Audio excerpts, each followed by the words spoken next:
It's Friday, TGIF, April 4th in the year 2025, also known as the smartest year ever. My name is Gordy, and today we are talking about why we save money in piggy banks.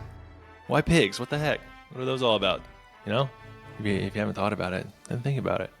This is adapted from an old smartest year from June 8th, 2010.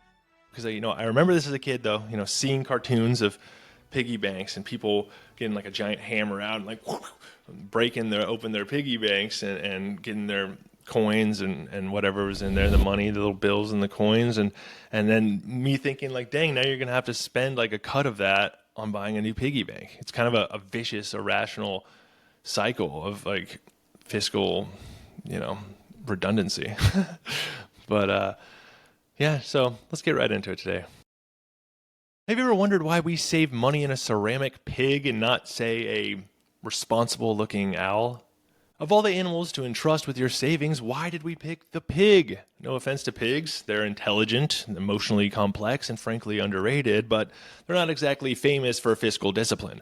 And yet, for centuries, the go-to metaphor for saving money has been a hollow ceramic pig. Well, it turns out that piggy banks aren't about pigs at all. It's a typo that got wildly out of hand. Back in the Middle Ages, metal was expensive, so people stored coins in jars made from inexpensive orange clay called pygg, P-Y-G-G. Totally normal at the time. You might have had a pig jar in your home, just like you might have had a haystack or the plague in your home or whatever you had back then. Fast forward to the 18th century and the word pig falls out of use, P-Y-G-G, and English speakers forget that it ever meant clay.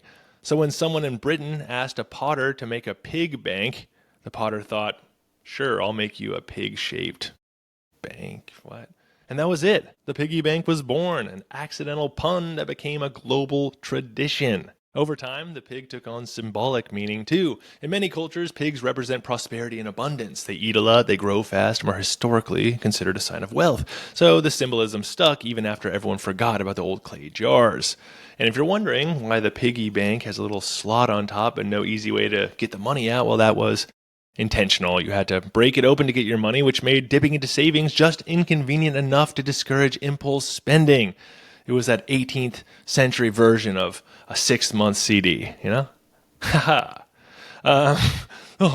Banking and word jokes. What an audience. These days, piggy banks are more about nostalgia than actual saving, but the idea of making saving visible and mildly inconvenient to undo is still alive in apps and modern banking tools. So there you have it. The piggy bank is really a clay jar pun that spiraled into a global pork-themed savings icon.